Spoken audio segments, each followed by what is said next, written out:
Hello and good evening. Well, I was having a wonderful first 12 minutes of this evening's gathering when I realized the stream originally planned, had crashed after just 1 second. This one's been live for a while, as those of you who've been watching noticed. And I put in the chat for you to wait for me if you were online, if you had been notified by my YouTube channel. If you've subscribed to that, you get those notifications. So if you're not subscribed to my YouTube channel, it's a perfect moment to do so. Subscribe to the YouTube channel, because if anything like this should ever happen again, you'll get notified immediately that I'm now live. However, I did take some time to send an email with a new link out to my whole email list. So a few more people have joined now. And I'll wait another minute or so, well, another moment for more people to join us. It's been quite a journey. I wrote an email reminder on Sunday about this evening's gathering, which for mysterious reasons stayed in the draft section. Then I sent it out this morning, and it was sent only to a part of my list. Then I sent it to the rest of my list 3 hours or so before. 4 hours maybe before the live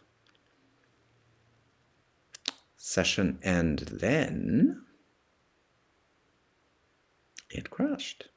So I don't know if Mercury is retrograde or if we need to interpret it in any such way. I do see more people have joined us, so let's get right back in to what I was having a great time with in those 12 minutes until I realized that we were not live.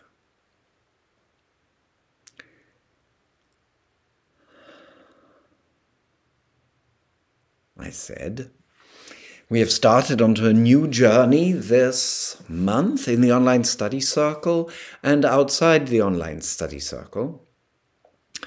We have started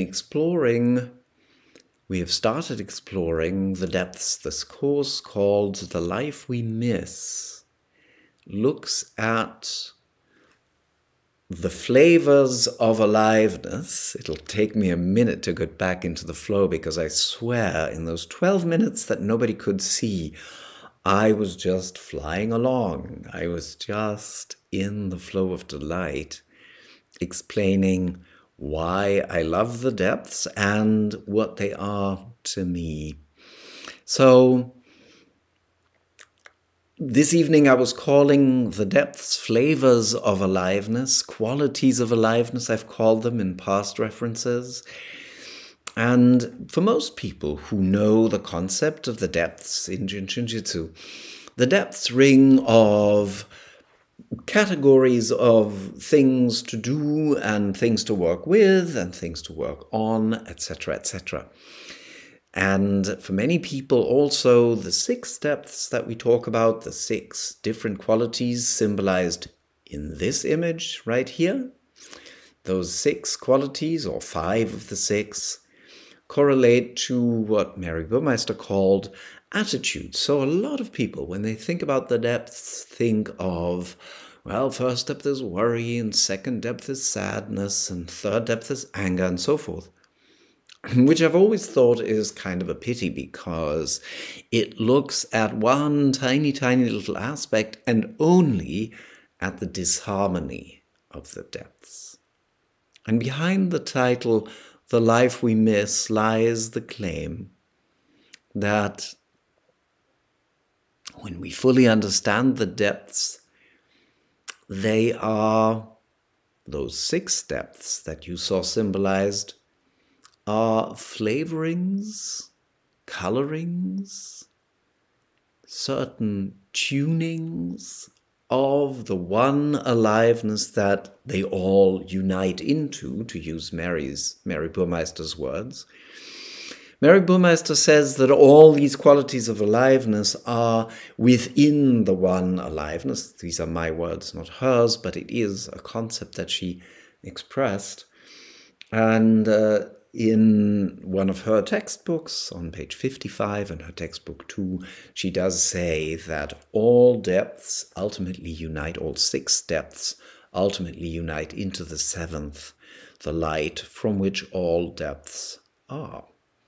And so this evening, since the first month of the life we miss is dedicated to universal aliveness, uncolored, untinted aliveness, I will, before I guide you into the feeling exercises that you saw announced, look at just a tiny bit of theory, indulge me with just a little bit of background on where it all begins. Because yes, I've mentioned 7th depth, 1st, 2nd, 3rd, 4th, 5th, and 6th depth all unite back into 7th depth. They unite back into that, meaning they already come from that. They come from universal aliveness. So why isn't universal aliveness called the 1st depth? Isn't that what comes first? No, as we'll find out, it's not. The thing we call 9th depth is what comes first. You'll find in a second that comes first is a difficult thing to say about 9th depth, but it is the very first depth we talk about if we're going to talk about depths and where they come from. So why is the 1st called the 1st and the 9th not called the 1st? Once you are manifested in a body, what we call 1st depth in Jin Shin Jitsu is what you see first. You first see a person's surface. You see a person's contour. You see the shape they have. You see that very earthy, manifest body of theirs. And if you touch them, the first thing you touch is their skin, is their contour, is their surface. So from a phenomenological level, from the level of a person appearing to you as a phenomenon, that's what you see first. So it's what we'll be looking at next month, in the month of November. But in this first month, this introductory month of October for the journey of the life we miss, we are actually looking at universal aliveness. 7th depth, mostly, but 9th depth is referred to as the absence of time and space.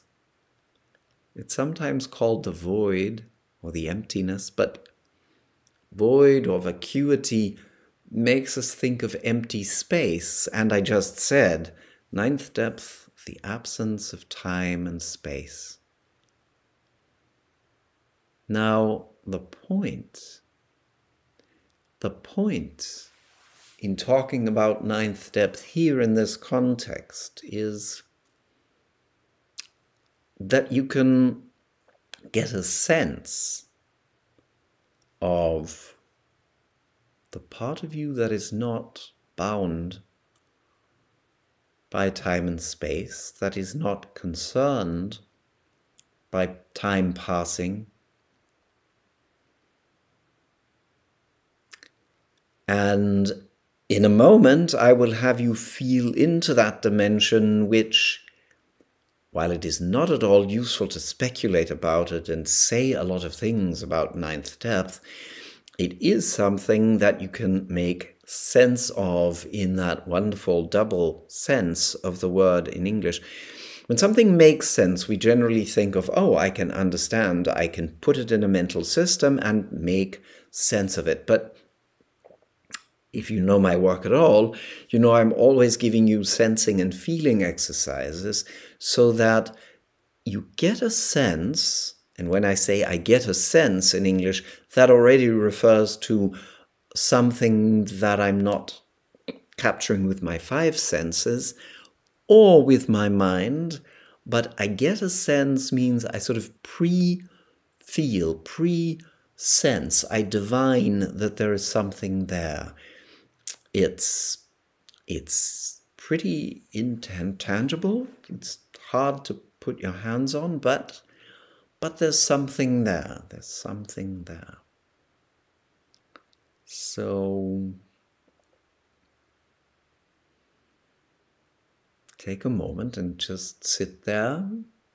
Feel how you're there. If you're lying or reclining, that's fine too. You don't actually need to change the position. For once, I'm not going to invite you to feel your feet on the ground or anything in particular.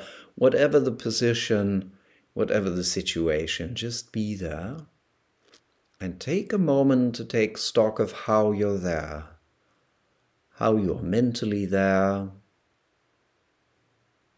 Are your thoughts calm or agitated?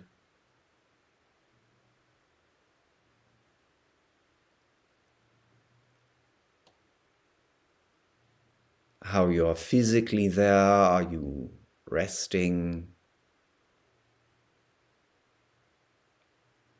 Straining, struggling to find a position that suits you? Or something in between?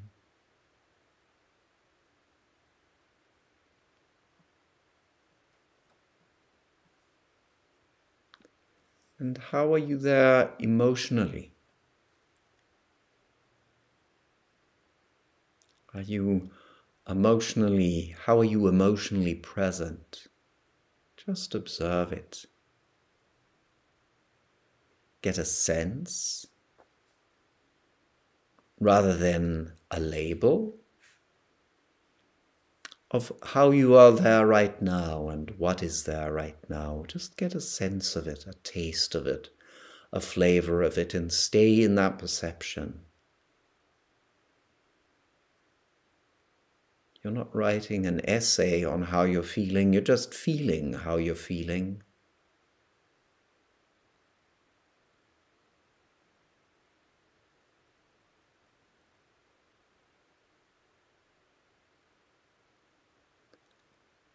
And even as you get a very keen sense of how you are there right now,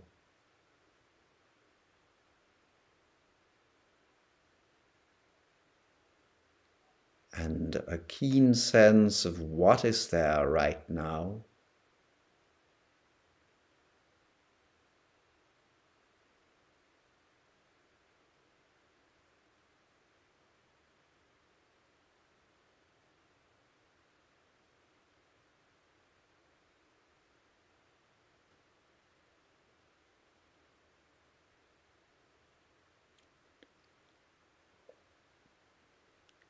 reach out your feelers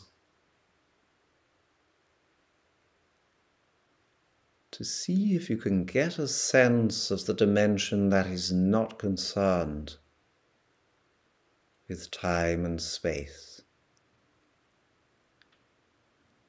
So you are still here the way you're here, physically, mentally, emotionally, and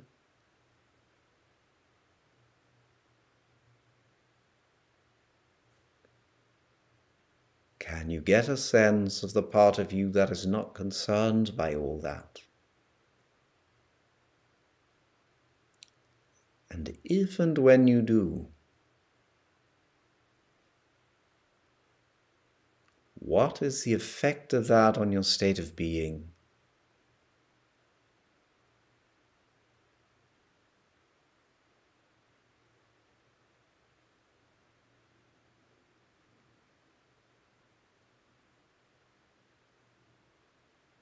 When you get a glimpse, a sense for even a fraction of a second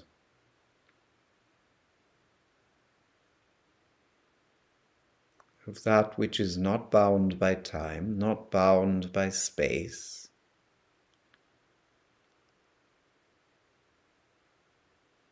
what is the very real effect of that on your being in this moment?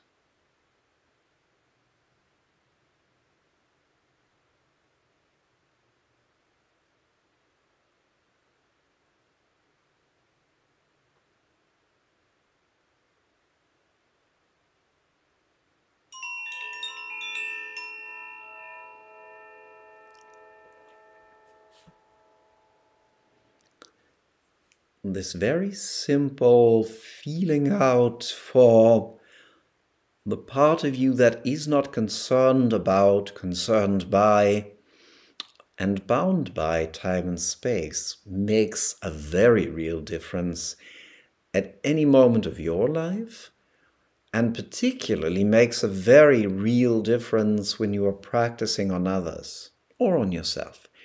Anytime you find yourself wondering or even worrying whether you're doing it right, whether you've chosen the right flow, whether the client is liking it, or anything that makes you tense or narrow or concerned, and you feel into while not combating that, not trying to make that go away, you feel out for the part that isn't concerned by that, bound by that.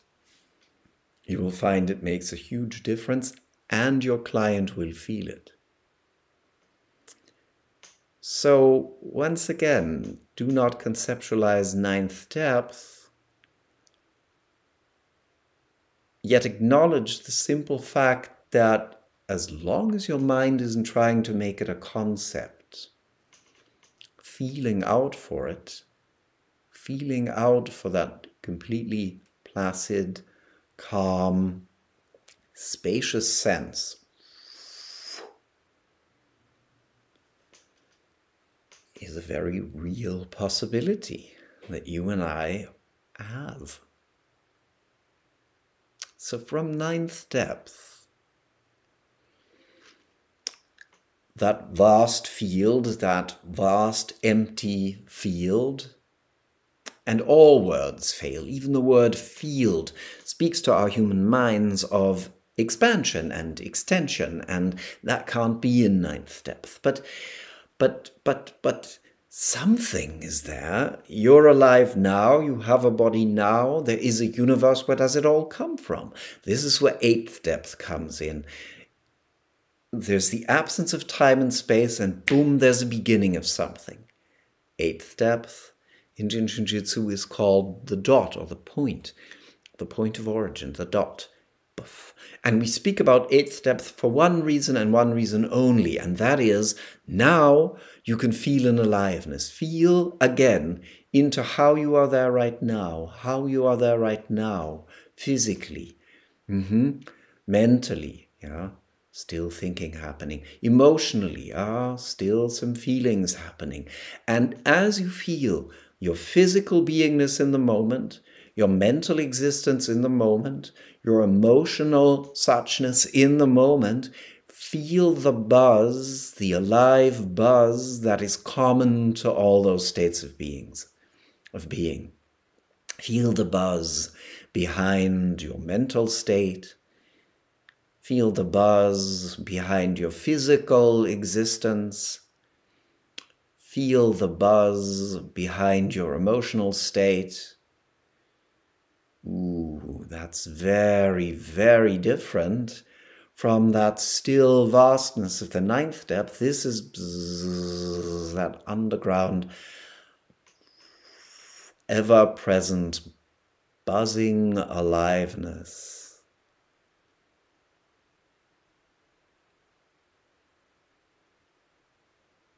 That is the essence of seventh depth.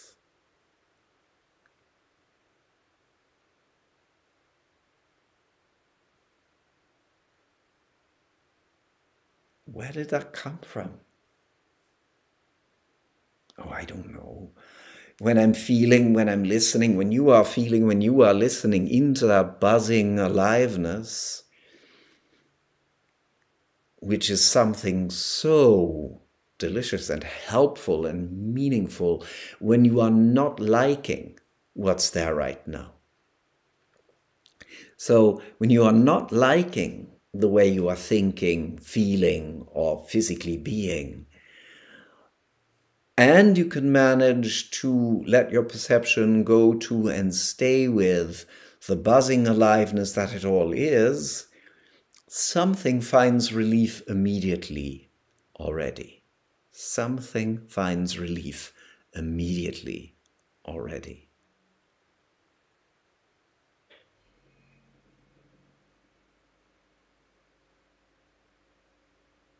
That's uncolored, untinged aliveness.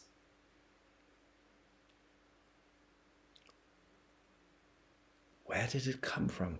Oh, I don't know. When I'm in the middle of aliveness, I don't know. But it stands to reason that if I can feel both, that vastness, that tranquility, that absence of anything that I could name, and that buzzing aliveness, it stems from something. It seems to constantly be issuing from somewhere. Eighth depth, Indian Shinjitsu is called the source of all sources, the spring of all springs, so to speak. Ninth depth, absence of time and space. Eighth depth, the beginning of all time and all space. And any of those moments in your life when you don't know where something came from, but suddenly something was there. You don't know where that idea came from, but now you're alive with that idea. You don't know where that impulse came from, but now you're following that impulse. You don't know where that emotion sprang up, but all of a sudden you need to follow that path of that emotion and feel it. That emotion is asking you, is demanding to be felt. Then all of a sudden it was there. Those are eighth depth approaching experiences that you have. So if you, after this evening's gathering, make it your practice for a while to consciously notice all those moments of spring, where something springs or jumps,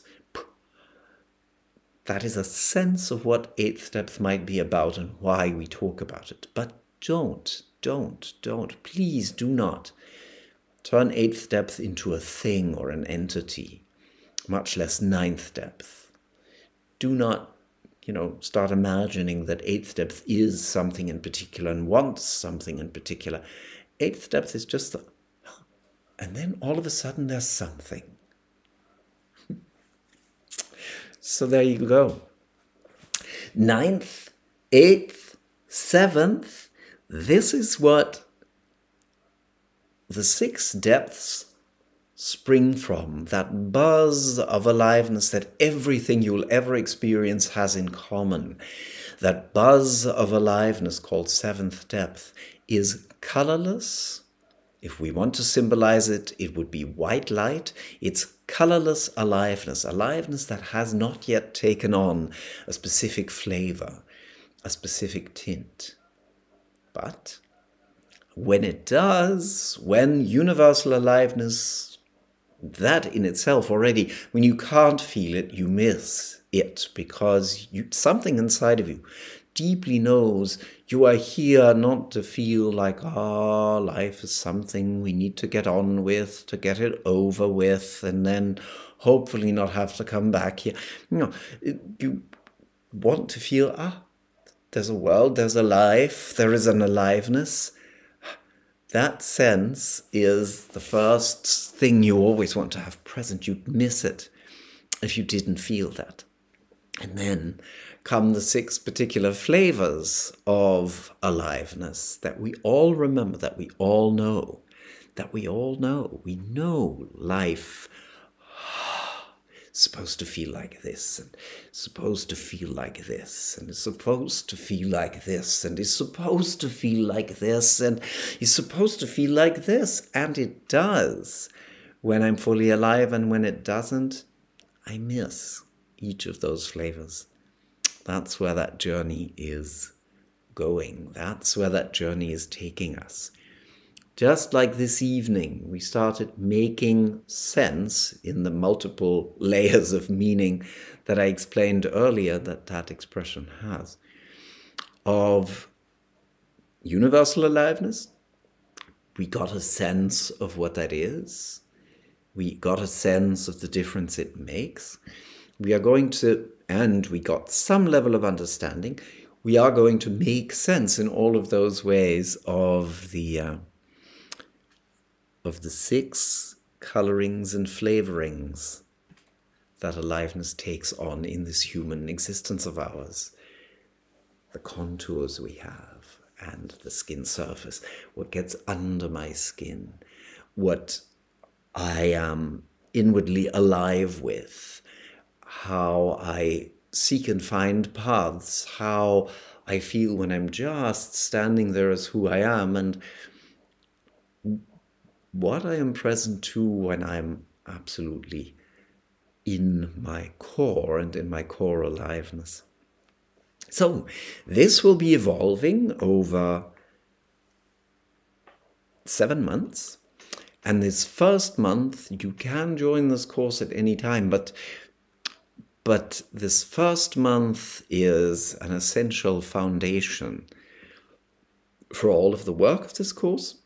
And a great advantage of jumping in now, as the course is just on its first month, is that you stay in the rhythm of everyone else studying this subject matter, and you're sort of in the ongoing conversation about it.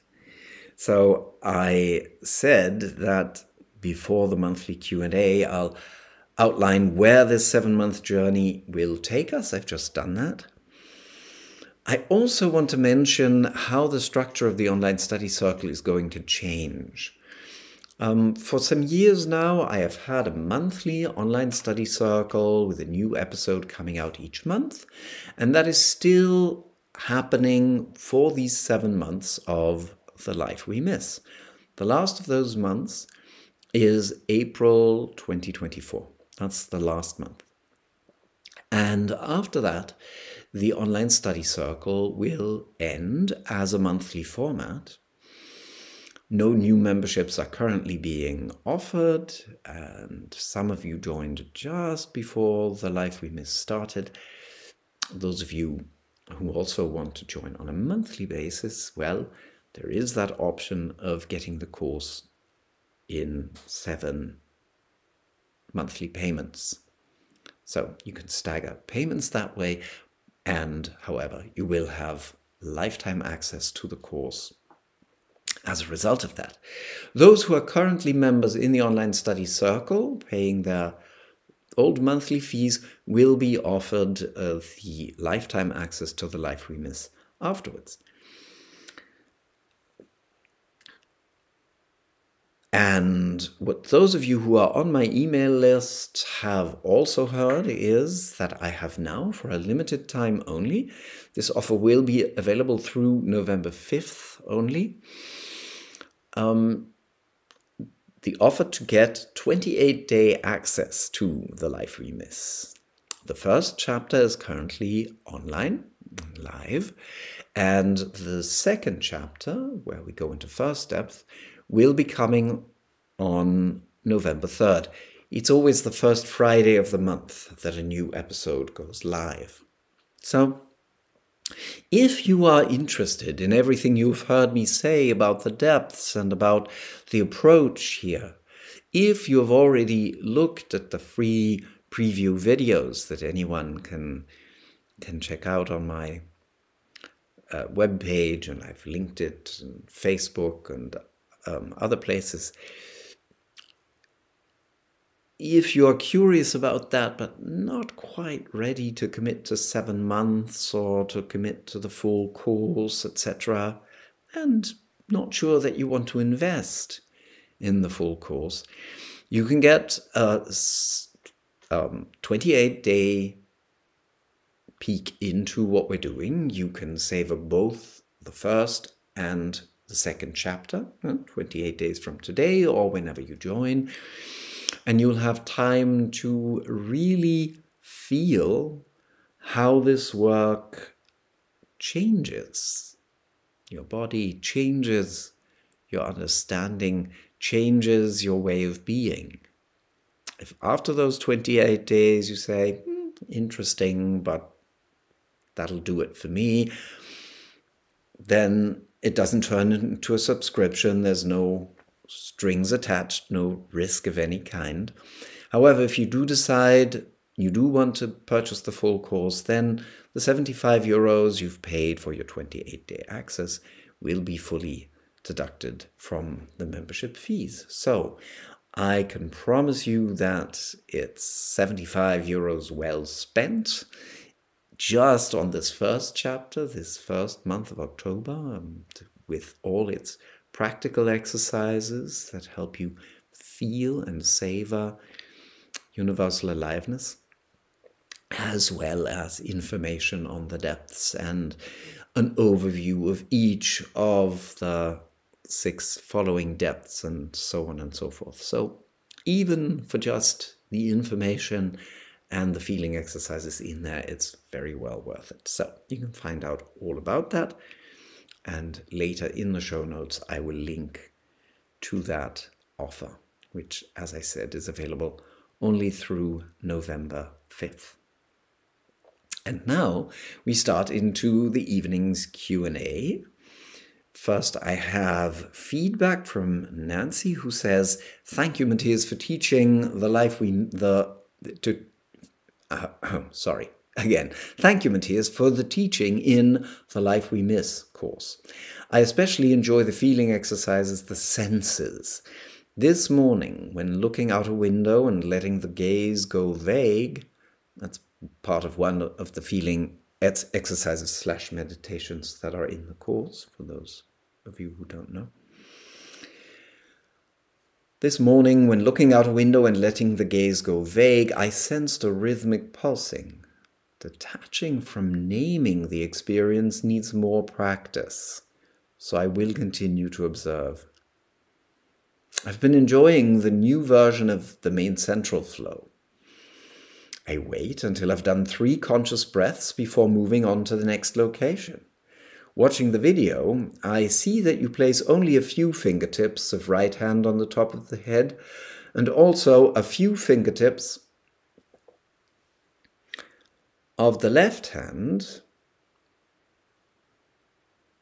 at the main central points with the left hand.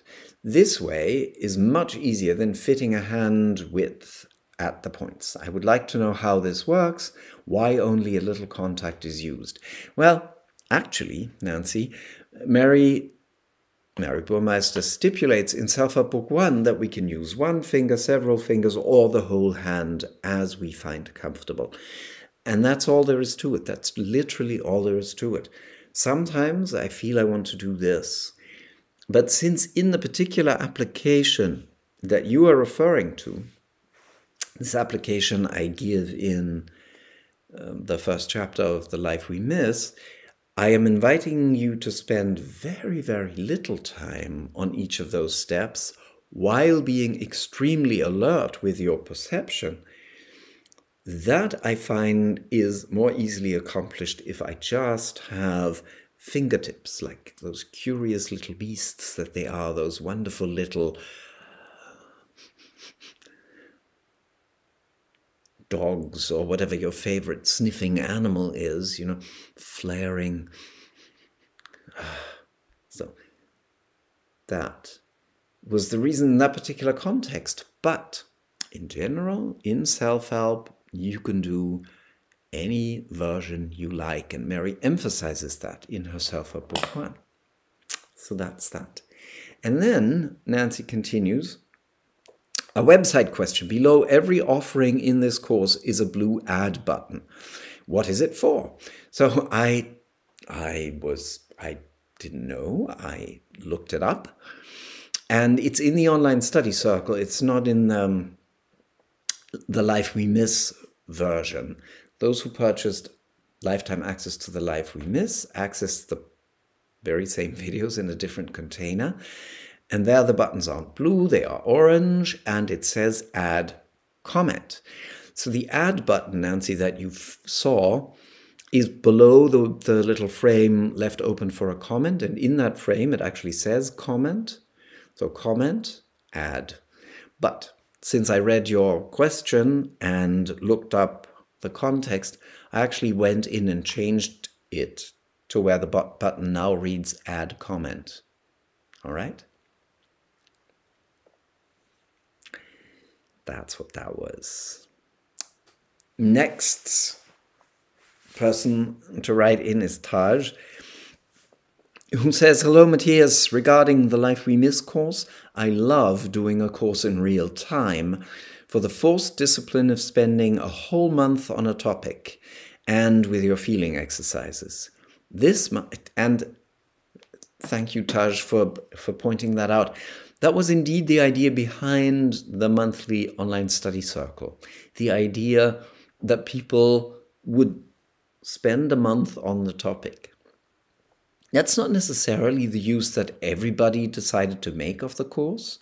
It was more like, so I'll try to get to it sometime this month, and also knowing that, but I will have access to these chapters for the months afterwards. So, but yes, I can only second what you are saying, Taj, that because we are making sense of everything that we talk about through feeling into it and working with it, the quote-unquote forced discipline, I mean, of course, you'd still have to impose that on yourself, but if you discipline yourself to work with it for the full month, that makes a huge difference.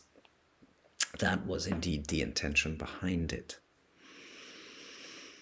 This month, like water on parched soil, the processes you are having us do are slowly yet deeply moistening my life towards a new, more conscious way of being. Yum. Thanks for the teaser about what's coming up next, yet I have to say, the first month is not something to be left behind. Oh, I couldn't agree more. Questions. On last month's call, you used the phrase positive number for the depths. What does that mean? What are the positive numbers for each depth? How do you use this information? Well, that's one of my, I don't know, should I say it's one of my favorite topics? It's a topic I like very much because, well, for the most part, people don't use that information at all. Or if they do use it as a very mental concept. Something like, and 5 is also the positive number for the first depth, so it must be helping stomach and spleen and da-da-da-da-da. Mary didn't really say much about the positive numbers, but she gave us 5 for first depth. Shall I go through the numbers or shall I go through the depths? For second depth, it's the 9. For third depth, 8. For fourth depth, 6. For fifth depth, 7. For sixth depth, again the 5. And for seventh depth, the number 11. So, and that's it. It ends there. So the positive numbers, she said, represent the harmonious state of the depth. And that's all she said. And she did not, to my knowledge, not in any course I ever attended with her, say anything more about the practical use of that, which is so Mary. It is so, here's a bit of information. Go into your mind's trap and find it important in some theoretical, contrived way, if that's where you are. Or, when time is right, make sense of it by feeling into it. This is what I started doing years and years and years ago. Saying, well, so what does it feel like when first depth is in harmony? And what does it feel like when I'm truly fiving? And does the harmonious state of my fiving,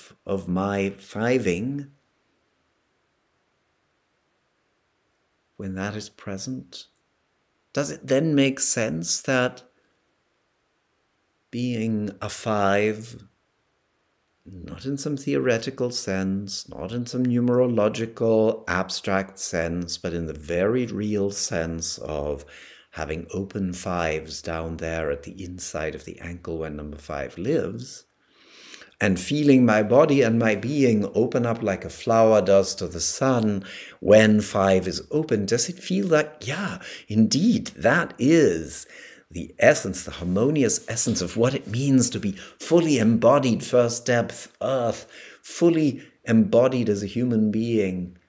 And it is also what it means to be fully centered, fully alive at one's core, sixth depth. So keeping the question open, going into the sensing of, well, what does it feel like to me personally, to you personally? Huh? I could go through them all now and say, this is where that makes sense, and this is where that makes sense, and this is why that makes sense. But it would be worthless, you see. Perhaps you'd be impressed with how well I explain things. Perhaps you wouldn't even be impressed. But in either case, it would be useless. Because it either makes sense to you or it doesn't. So to me, the positive numbers are an invitation. They are an invitation to feel yourself fiving more and more and more, and to feel yourself first depthing more and more and more, and sixth depthing more and more and more in the case of 5. And to see, do I feel a correlation that makes sense? 5 is the number of the human being. I find it infinitely rich and fitting that 5, the number of the human being, would be the positive number, that is to say, the number that symbolizes the fully harmonious state of first depth. Here I am this body, I have fully arrived in this body. And here I am this fire, I am fully alive in this formless fire. Sixth depth. I am fully in resonance with the part of me that has no needs, that needs nothing, and that is full of delight and aliveness. Sixth depth. Hence, open like a flower. And I have fully arrived in a physical body that I inhabit fully. All 5 fingers on each hand, 5 toes on each foot, 2 arms, 2 legs, and a head. Here I am, a 5-pointed star, fully present to the end of each of my fingers and each of my toes, fully present, and thus open like a flower to the sun. So you take that all the way to the physicalness, the physicality of existence, and you take it in all the way to the formlessness of your core aliveness, and both make sense if you feel into them. So that's the outline of how you all can explore the sense the positive numbers make more deeply. Let me just check the time here, how long we've been online. All right. Back with the follow-up on, with the continuing questions by Taj.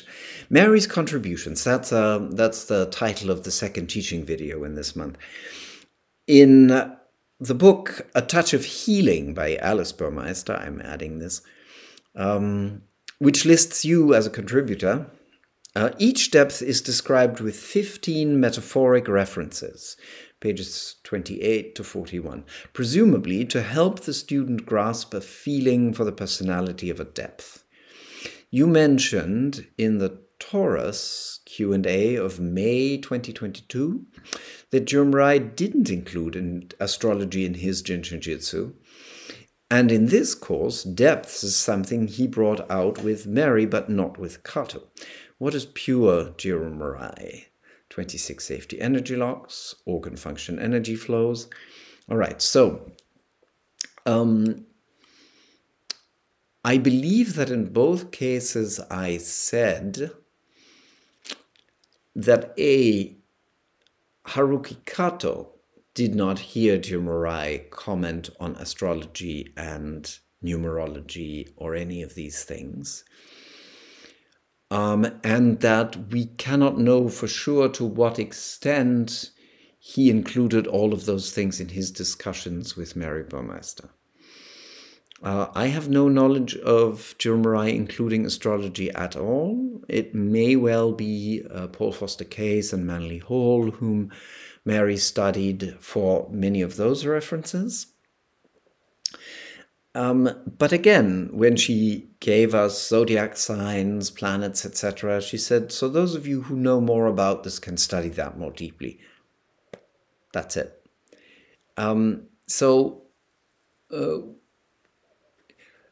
Thank you for asking what pure Jiro Murai is, because I think the idea and concept and longing for purity is another one of those traps our mind likes seeing us fall into. Jiro Murai defined the 26 safety energy locks, but he called them Ki-10, which means energy points.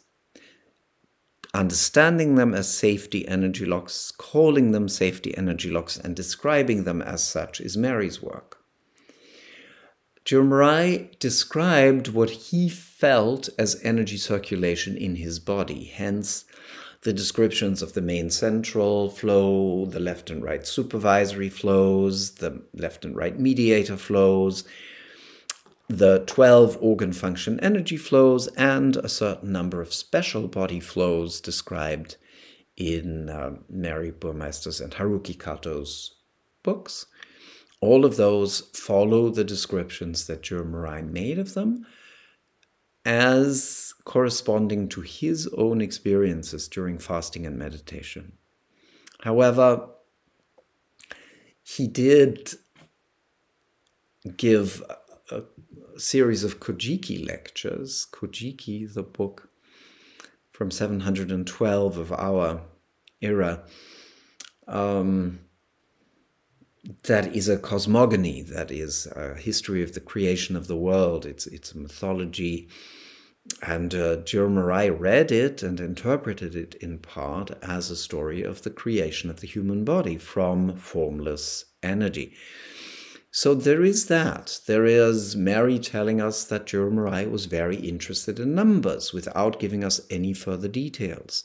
Supposedly, he was quite interested in Pythagoras. We just don't know. So, pure Jiro Murai, you know, something that holds true for you and me and any of us is we bring a different version, a slightly different version of ourselves online, depending on who we are communicating with. Let me state that again and state it emphatically. Even if Haruki Kato had not requested, as he did, so he told us, that Jiro Murai teach him only the method and not the philosophy of Jinshin Jitsu, even if he had not made that express request, but he did, Jiro Murai would have channeled a different version of himself with him than with Mary, because they were different people, and this is just how human communication works. Also, Haruki Kato studied with Jiro Murai almost exclusively after Mary Burmeister had left Japan. Haruki Kato was introduced to Jiro Murai through Mary's father, who stayed behind in Japan for a little longer, and who was a close friend of Jiro's. And because Ohachi Ino, Mary Burmeister's father, was such a knowledgeable man, he knew so much. In Jiro Murai's words, he was the only one who understood enough in Jiro Murai's lectures that he had any questions. Mary thought it so embarrassing that everyone would sit and listen to sensei, to the master, the teacher, in silence, and only my dumb dad, she said, would ask questions. And it was later that Jiro Murai told her, well, your father was the only one who understood enough of what I said to have questions. So those two men would have had a very different kind of discussions yet from the ones he had with both his students, Mary Burmeister and Haruki Kato. So human communication works that way. It is always co-created. So when we have this idea that what's pure Matthias Roth, what's pure Jiro Murai, what was even pure Mary Burmeister, besides the fact that 82 of us, 140 of us in class with Mary would have heard different versions of her. In individual conversations, she would have brought a different version of herself online in talking to each of us individually, because that's what human communication always does. All right? But the simpler and shorter answer to your questions is, yes, the energy locks are definitely her work, his work, I mean, but called a different name. Organ function energy, definitely his work, called by a different name. And that's all I can say. And then, Taj's final question refers to fingers again. Working through your foundation course 1, Taj is referring to the first year of the online study circle. In the lesson on safety energy locks 5, 6, and 7, I'm curious why the index finger harmonizes safety energy lock 5, middle finger safety energy lock 7, and ring finger safety energy lock, sorry, I misspoke, middle finger for the 6 and ring finger for the 7. Do the depths associated with the fingers have a correlation with the personality of the safety energy locks on the hands? Maybe, maybe not. If you look at how the fingers correlate to the safety energy locks, one thing is very striking. You just saw me place my thumb at my 21. So thumb harmonizes safety energy lock 21. If I go down along the front of my body until I come onto the next safety energy lock, 22 is harmonized by index finger. If I go down further, the next energy lock I encounter is number 13. That'll be harmonized by the middle finger. You're beginning to see a pattern here. Follow the line down the front of your body. Next energy lock you run into is 14. Yes, you guessed it. Harmonized by ring finger. Down further, the next one you'll encounter is 15. And guess which finger harmonizes that? Go down further, you get to number 1, thumb. Go down further, you get to number 5. Then you get to number 6. Then you get to number 7. Next one, so you can't go any further down. You've already arrived at the big toe, energy lock 7. But now as you go up, the next one you run into is number 24. Harmonized by the little finger. Then, as you go further up, there's number 16. Then comes the 8. Then comes 25. Then comes the 2. Then comes 23. So as you go around the body in that continuity, it's always thumb, index, middle, ring, little. Thumb, index, middle, middle, ring, little. So with that being so linear, not following the numbers, mind you, but following the sequence around the body. So this is back to little finger, number 20. Follow that around. Can there be any deeper meaning than that, if it's that linear, that literal? Well, again, I encourage you to feel into what does it feel like when my thumb is fully in harmony, when my first depth is fully in harmony? And what does it feel like when my 9, my 16, my 19, my 21 are in harmony? I did, and I skipped number 1 for the thumb, didn't mean to. So, to me, that is a much, much longer discussion than I can have this evening. To me, years of exploring by feeling into, what does it feel like when I'm really fiving? What does it feel like when everything the index finger symbolizes, flow, is harmonious? When there is flow. What does it feel like when there is 5-ness? When there is 8-ness, when I am 8ing? When there is 10-ness? When I'm 11ing? And when I'm 22ing, do I feel a relationship? I do. And it's much more than I can explain in the time we have here. I did in June of this month, offer a course over 6 days that was called The Fingers and Their Safety Energy Locks. And I go into that. So it was 2 hours each day going into that. And maybe we'll do that in English one day. But right now we're on a very different journey called The Life We Miss, which goes into the depths. So maybe something to look forward to after we finish in April. Then I think I'll take a break of at least 1 month, a lapse of at least 1 month before offering the next course. But maybe June will be Fingers and Energy Locks, who knows. I'll keep you posted. Those of you who don't receive my newsletter yet, make sure to sign up. You'll have the link to that at the end. But one final question by Taj on depths and organs. I generally think of harmonizing second depth using the 4th finger, the ring finger, ring finger, which is a quickie for lungs and second depth with reference to special body function. But if I also wanted to balance lungs, the quickie with reference to organ function energy is thumb and index. And of course, the whole lineup of chest lung quickies ends up being the extended second depth flow.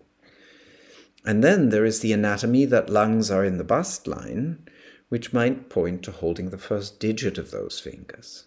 What more can you say about holding specific digits and joints in the fingers in harmonizing the organs and depths? Smiles and gratitude, Taj. Well, first, I would like to quote Mary yet again. Worlds within worlds within worlds is what she used to love to say whenever she was going into the kinds of things that you have enumerated. You can help first depth this, second depth this way, and that way, and that way, and that way, and that way, because you can approach it from many different angles, and it then in turn helps many different things. Worlds within worlds within worlds. As for the digits of the fingers, she simply shared that the top 1/3 of each finger corresponds to the top third of your torso, so bust line, and the middle third to the middle, and the bottom third to the bottom. So it's really as simple as it could possibly be. This then does, the top 1/3 then does refer to the mental emotional level as well as breathing, the middle to the word and concept level. That's where most of the mind actually sits, as well as digesting, and the bottom 1/3 to elimination and the physical level and the bottom 1/3 of your torso. So that's that relationship. There isn't really a relationship to the organ function energy level there. But since there is a relationship to top, middle, and bottom of your torso, and you know which organs live there, there is, in those worlds within worlds within worlds, that correlation among other correlations. So that'll be it for tonight. Looking forward to next month's Q&A, where the YouTube Live will work on the first go. And in the meantime, members in The Life We Miss, members in the study circle, we will have on-camera meetup in November and one in December. I will soon publish those dates, and we will no longer do it through Kajabi Communities because that's been unstable. We will do it on Zoom. So those of you who are thinking about becoming members, there will be an on-camera Zoom meetup different from this, where I answer questions that have been submitted earlier. There we all turn our cameras on and see each other and talk to each other. Dates will be publicized in the membership area soon. For now, have a good evening, everyone. And if you haven't signed up for the newsletter or want to check out my online and other offerings, here are the links. Thank you for being here tonight, and I'll see you soon.